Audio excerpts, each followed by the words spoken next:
Bienvenue dans Sporty News, spécial Londres. Au sommaire, le rugbyman Mike Phillips peut changer de job. Le basketteur Tyson Chandler, très beau et très nu. Roger Federer, le bon samaritain. Les pronostics de Frédéric Bousquet pour Londres, même s'il n'y va pas. Et Rafael Nadal, qui rend les Espagnols complètement folles. En seconde partie des Sporty News spécial Londres, la parole aux fans, le message de soutien de Bob Sinclair et Girostar avec Olivier Giraud qui rencontre Christophe Guénaud, un champion de poids. Mike Phillips a le sens de l'autodérision. Pour la campagne d'abonnement de son club, l'Aviron Bayonnais, le demi de mêlée international gallois a accepté de se transformer en berger. Un clin d'œil sympa à une grande partie des habitants de la région qui supportent le club. Et finalement, les deux métiers ne sont pas si éloignés l'un de l'autre. À gauche, à gauche, à gauche, à droite, avance, avance, avance, avance. Plus bas, la ballon, la ballon, la ballon. Bon, il y a encore un peu d'entraînement en perspective. Mais les bergers du coin ont un remplaçant de luxe pour la transhumance. Les supporters de Bayonne, eux, ont de quoi être un peu plus inquiets. Magnifique et osé, Tyson Chandler risque de se faire charrier par ses coéquipiers de l'équipe américaine de basket. Le pivot d'Enix, qui prépare actuellement les Jeux, est en couverture du magazine annuel ESPN Body Issue. Comme son nom l'indique, dans cette édition, les athlètes posent dans le plus simple appareil. Il vous sera donc possible d'admirer les tatouages et la musculature du beau Tyson. Une chose est sûre, les moqueries ne viendront pas de Dwight Howard qui s'est déjà prêté au jeu du nu. Côté féminin, on retrouve également la footballeuse Hope Solo et la basketteuse Candace Parker, présente au jeu pour défendre les couleurs américaines. Roger Federer est tellement fort qu'il fait gagner les morts. Si, c'est vrai. C'est l'histoire hors du commun d'un parieur qui vient de toucher sa récompense 3 ans après son décès. En 2003, un Anglais parie à peu près 1 600 € que Roger Federer remportera 7 fois le tournoi de Wimbledon. 9 ans plus tard, Roger Federer vient d'accomplir la prophétie. Le Suisse vient de gagner son 7e titre à Wimbledon. Résultat, 9 ans après, le parieur va enfin pouvoir toucher les 130 000 € qui lui sont dus. Sauf que voilà, il est décédé en 2009. Finalement, et heureusement, l'argent n'est pas perdu pour tout le monde. Avant sa mort, notre visionnaire a fait don de tous ses biens, paris inclus, à une association de solidarité internationale qui lutte contre la pauvreté. C'est donc cet organisme qui a récupéré l'argent grâce à la victoire de Federer sur Murray. Grâce à ce cadeau tombé du ciel, c'est vraiment le cas de le dire, l'association va pouvoir nourrir 10 000 familles pendant un mois. Cette fois, on peut le dire, Federer est vraiment magique. On continue les paris avec 2 nageurs français, Fabien Gillot qui disputera le 100 mètres nage libre à Londres et Frédéric Bousquet qui ne sera pas du voyage. J'espère bien ramener une médaille sur 100 nage libre. Après la couleur, s'il y a de l'or, j'en serai ravi, on verra bien ce que ça donnera. Et il y a la possibilité de ramener aussi 2 médailles avec les relais français. Donc si je reviens des Jeux avec 3 médailles, ça sera magique. Et après, s'il y a de l'or, ça sera parfait. Ouais. Je vois bien le relais 4 x 100 mètres nage libre français être sur le podium. Je vois bien Camille Lacour disqualifiée. Non, je vois Camille, c'est sûr. Enfin, c'est sûr. On ne peut jamais être certain, mais Camille est par grand favori du 100 dos. Fabien qui de plus en plus maîtrise la course du 100 mètres nage libre, qui est quand même l'épreuve quasiment la plus difficile à gérer de la natation et qui s'en sort de mieux en mieux. Et je pense va arriver à maturité à ce moment-là pour nous sortir une course de malade. Et Florent qui, du haut de ses 2 mètres, et de son jeune âge, va venir bousculer la hiérarchie mondiale aux 50 nages libres et en bousculer quelques-uns, en surprendre surtout quelques-uns, et il va se retrouver dans les 3 premiers. Il est hot, trop hot. Rafa Nadal met le feu à l'Espagne, si l'on en croit un sondage réalisé par le site espagnol hoteles.com. Les internautes de la jante féminine étaient invités à dire avec quelle célébrité elles auraient aimé passer la nuit. Eh bien, Rafa arrive en tête, loin devant Brad Pitt et Cristiano Ronaldo. Le sex appeal de l'Espagnol est intact et ce n'est pas sa victoire à Roland-Garros qui a éteint le feu. Loin de là. Comme l'été donne des idées aux sondeurs, c'est un peu le même principe qui a poussé début juillet un autre site, de rencontres et américain celui-là, à demander aux internautes pour quel sportif elles seraient prêtes à commettre l'adultère. Eh bien, je vous le donne en mille, c'est un champion déjà archi-pris qui les fait craquer. Mister David Beckham, pour ne pas le citer, écrase la concurrence avec plus de 43% des 13 400 votes. Cristiano Ronaldo, lui, n'est que 6e avec un petit 11%. Pas de quoi affoler Irina Shayk, sa copine. Quant à la compagne de Kelly Slater, elle peut se sentir flattée, mais peut dormir sur ses 2 oreilles. Son super champion est 10e avec un peu plus de 9% des suffrages. Mention spéciale pour Michael Phelps, qui à la 7e place et avec toutes ses médailles accrochées au cou, fait frétiller les dames. Voici notre championne des fans. Elle s'appelle Megan et elle en pince pour la guêpe Laura Flessel. Bonjour, moi c'est Megan, j'ai 17 ans et j'habite à Levallois-Perret. Je suis pour Laura Flessel parce que déjà d'une, elle est gentille et elle habite dans ma ville. Voilà, merci. Il s'appelle Grégory Boger. À 27 ans, le cycliste d'origine guadeloupéenne est champion du monde de vélo sur piste. Une discipline de haut niveau, encore méconnue du grand public. Mais notre champion a d'autres amours dans la vie, à commencer par la musique. Lorsque Grégory laisse son équipement au vestiaire, il passe une partie de son temps libre sur ses platines à jouer les disques qu'il aime. Ma passion pour la musique, je pense qu'elle est dans les gènes, déjà avant tout. En tant que Guadeloupéen, antillais, on aime bien tout ce qui est musique, la fête, tout ça.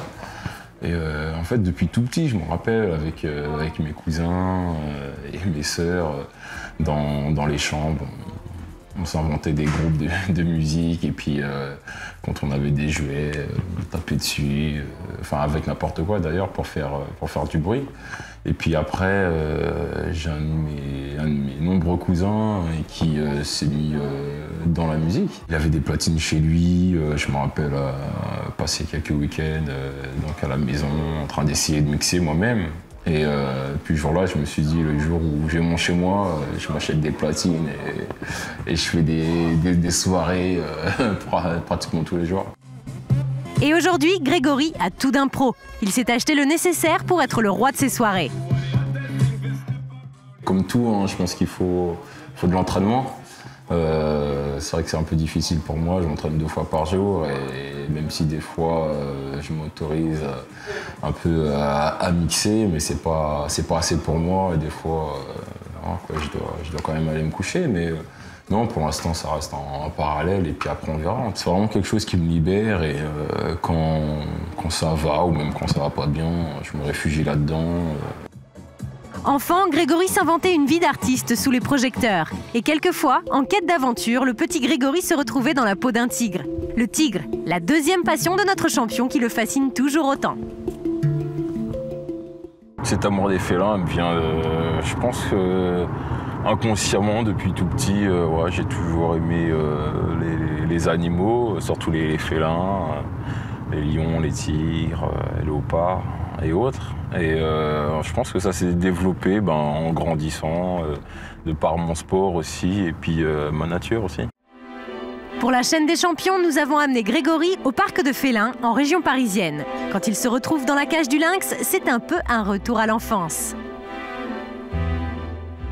C'est la première fois que j'en vois. C'est beau, c'est beau. J'ai l'impression que c'est tout calme et tout. Et là, d'être dans le même enclos, ça fait bizarre. Ce genre de rencontre, ça n'arrive qu'une fois dans sa vie.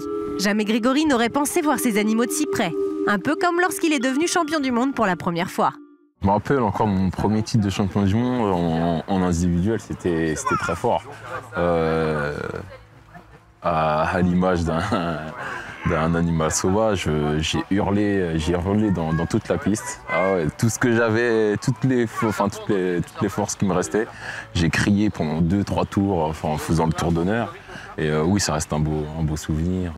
De beaux souvenirs plein la tête, Grégory en aura certainement encore d'autres, surtout après les Jeux Olympiques de Londres. Souhaitons-lui bonne chance. Alors à tous les athlètes français qui vont aller aux Jeux Olympiques, voilà, merde. On croise les doigts pour vous, ça va pas être facile, mais il va falloir se battre. Dans Sporty News spécial Londres, voici venue la séquence souvenir. Aujourd'hui, la parole est à Rimka de la Mafia Quinfri. Moi, franchement, pour moi, les JO, c'est Carl Lewis. Carl Lewis, il a bercé mon enfance, il m'a impressionné. Comme Usain Bolt aujourd'hui peut le faire, nous, à mon époque, quand j'étais plus jeune, c'était Carl Lewis. Et voilà, c'était impressionnant, c'était les JO. On voulait autant faire du foot qu'être athlète. Faut pas mentir, quand t'es jeune, tout ce qui te met en lumière, t'as envie de le faire. Donc, ouais, on kiffait aussi. C'est des moments qu'on a kiffé, tous ces JO-là, et c'est des moments mythiques, tu vois. Vous connaissez cet homme? C'est Olivier Giraud, champion d'Europe, champion du monde et champion olympique de hand. Et capitaine, rien que ça. Aujourd'hui, Olivier a rangé son ballon et c'est sur son skate qu'il nous emmène avec lui à Londres. Rencontre avec les sportifs, entretiens exclusifs avec des passionnés de sport, anecdotes, histoires insolites, chroniques d'un mordu de sport. Girostar, c'est maintenant.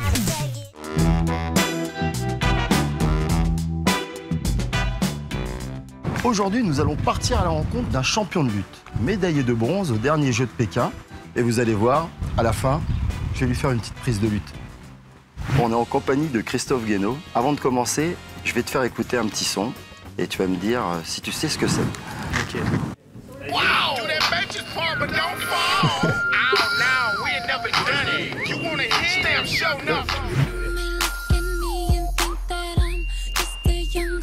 Ladies and gentlemen.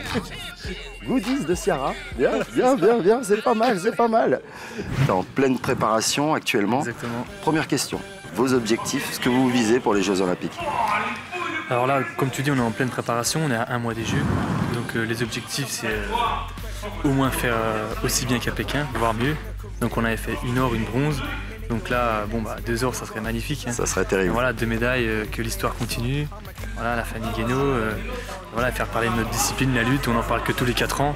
Donc c'est vrai qu'on se rend compte que c'est en faisant des résultats et que pour promouvoir notre sport, c'est comme ça qu'il faut. Voilà, il n'y a qu'en faisant des médailles. Si t'avais pas fait de lutte, t'aurais fait quoi comme sport? Alors, en fait, j'aurais fait un sport collectif, j'aurais fait du rugby, je pense. Voilà, parce que moi, j'étais quand même un petit peu turbulent étant gamin. Donc du rugby ou du judo. Je pense que je serais resté sur un sport de combat, mais j'aimais bien le rugby. Quel événement t'a marqué dans les Jeux Olympiques? David Douillet, quand même, voilà, qui avait fait son doublé olympique. Donc lui, c'est Atlanta et Sydney. C'est ça. Et voilà, ça a marqué aussi voilà, des doubles champions olympiques. On n'en a pas beaucoup en France. On n'en a pas beaucoup, et même des champions qui prennent des médailles sur plusieurs Olympiades, il y en a très peu.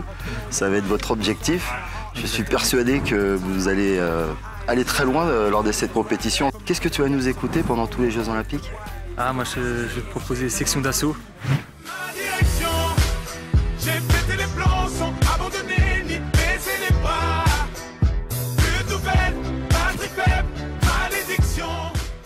Voilà, donc ma direction. J'aime beaucoup. Ma direction. Et la direction, ça sera la bonne. La musique du moment, un peu, voilà, ça bouge bien, musique jeune. C'est ce qu'on écoute dans les vestiaires aussi, entre lutteurs. Donc voilà. Bah écoute, je te remercie. Et la direction, j'espère que ça sera la bonne et ça sera l'or pour toi. Ok, super. Merci beaucoup. On se voit à Londres. Merci beaucoup. En route vers Londres. Plus d'une fois, dos au remue, trop fier pour demander de l'aide au RMI. Les straves en guise de mif, les straves en guise de but, freinés par les fils de. Je me souviens qu'à la base on voulait même pas toucher.